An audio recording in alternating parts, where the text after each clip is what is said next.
Check, check. Hello, hello. May echo ka pa rin. Echo pa rin po ba? Malinaw naman. Ating na to, ano ba ako natin? Hello. Ayan.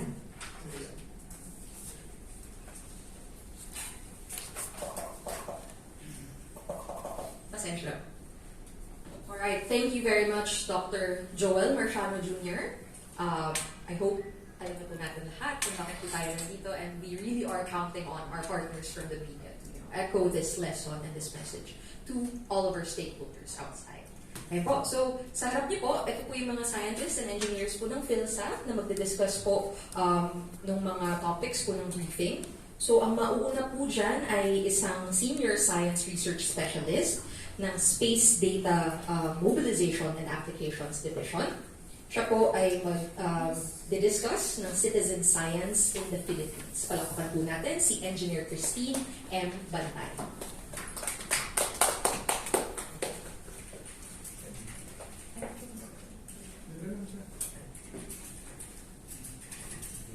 Hello. Alright.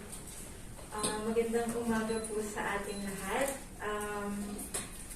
Thank you po sa pagdalo ngayong umaga. At ako po si Kristine ulit. So, ako po ay isang Senior Science Research Specialist sa Space Data Mobilization and Applications Division. So, I will be starting today's presentations by talking a bit about citizen science, how it started and what its context is in the Philippines.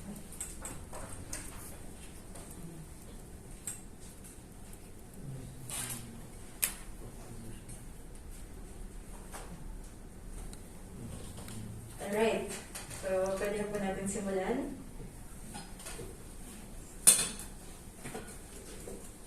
So, ano nga ba yung citizen science? Kasi kanina pa natin binabanggit. So, citizen science is actually scientific research conducted by amateur or non-professional scientists, mga hobbyist, or any other ordinary person.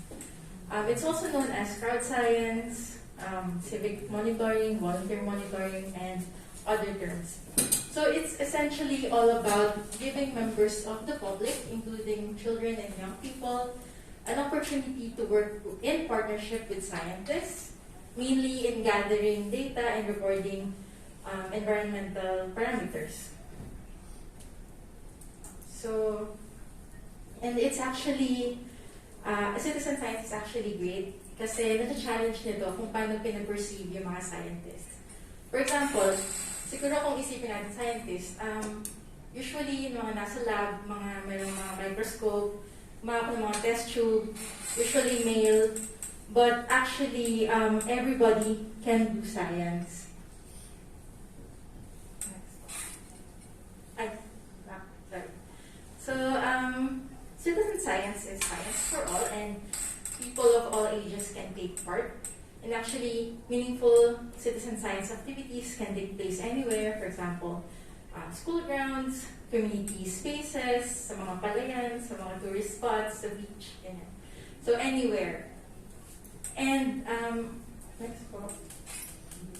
So citizen science is actually known by other names throughout history. Kasi yung mga ancestors natin or mga natives, mga indigenous peoples, sila yung mga nag-experiment with foods and medicines. Kaya meron tayong mga tinatawag na traditional medicines. Pasok din dito yung mga amateur astronomers, yung mga hobbies lang na gusto tumingin ng mga stars, gusto magbalik ng mga insects, ganyan. So they are considered as citizen scientists. And nung na-invent yung internet, nung 1990s, syempre, doon din lumakas yung paggamit ng citizen science. And noong 2014, yung citizen science term, it first entered the Oxford Dictionary. Next slide po. And then we are actually seeing the popularity of citizen science in science articles, in peer-reviewed literature. So we can see ito ang data from 1997 to 2014. So, sa time frame na yun, bigla talagang dumami yung papers na na-conduct or studies na na-conduct using citizen science. From 0 in 1997 around 250 in 2014. And, next po. However, yung value ng citizen science, medyo underestimated pa siya. Kasi, merong mga papers before na kahit citizen science yung nag-contribute dun sa papers, hindi nabanggit na citizen science yung malaking contributor dun sa study. When it comes to quality naman, the quality of data collected by volunteers on a project-by-project basis has generally been found as reliable as the data collected by professionals. So when it comes to quality naman, hindi nagkakalayo yung quality dun sa ginawa ng mga professional na scientists natin. So they are actually reliable. And actually, the value of citizen science, yung mga volunteers, they contribute around $2.5 billion annually to biodiversity research. So, sa Pilipinas, next po. Sa Pilipinas, ano nga ba yung mga citizen science projects na ginagawa dito? No? Bibigay po ako ng ilang examples.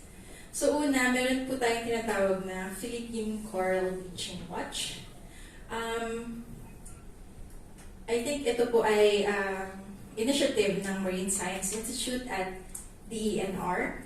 So alam naman natin na mayaman tayo sa natural resources, and being in the coral triangle, we are blessed with corals and the organisms that depend on them, like reef fishes. So unfortunately, due to changes in the temperature of the water at may iba pang mga factors, nagiging vulnerable yung corals natin to bleaching. So kung hindi niyo pa po alam, yung bleaching is yung process na nagiging white yung corals natin. So actually, nag-lead po yun to their death. So yun. So what the Philippine Coral Bleaching Watch is, it created actually a platform. Yeah. It created a platform where normal beachgoers, mga nag-snorkel, mga diver, they can report coral bleaching.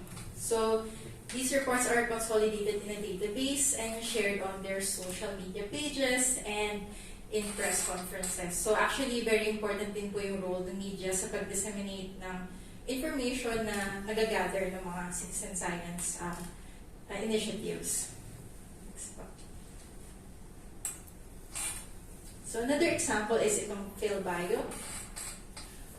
It was established for the purpose of furthering biodiversity conservation activities ng Philippine Biodiversity Conservation Program.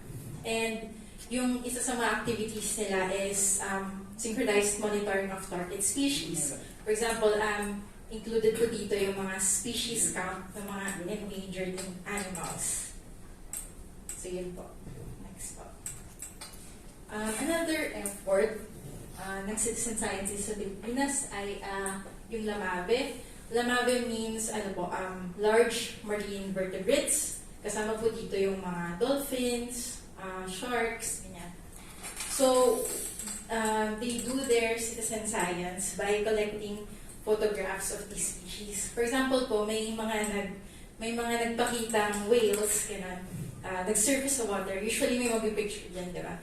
So, ang ginagawa po nila, kinakollect po nila yung pictures, and actually, ma-identify po kasi yung individual, like, yung same whale na yun, ma-identify po siya, depende dun sa patterns, dun sa fins niya, gano'n. So, yung mga pictures po na nagagather nila, they use it to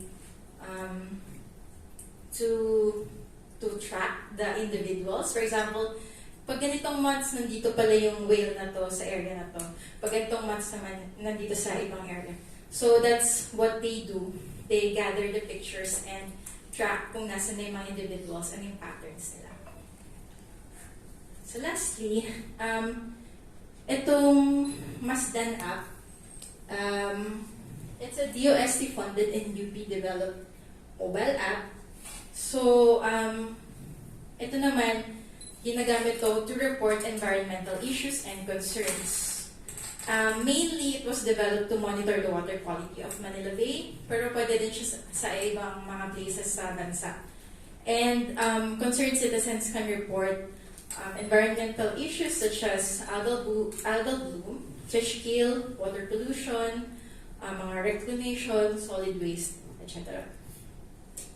And actually, PhilSA has also developed a citizen science approach for gathering data, and we are introducing this to our partners in the in other national government agencies and local government units, and this will actually be introduced to you by our next speaker, si Randy. So before I end, let us remember that everybody can do science, and the contribution of each one of us is important in building scientific knowledge that would benefit society. So, yun lang po. Maraming salamat po.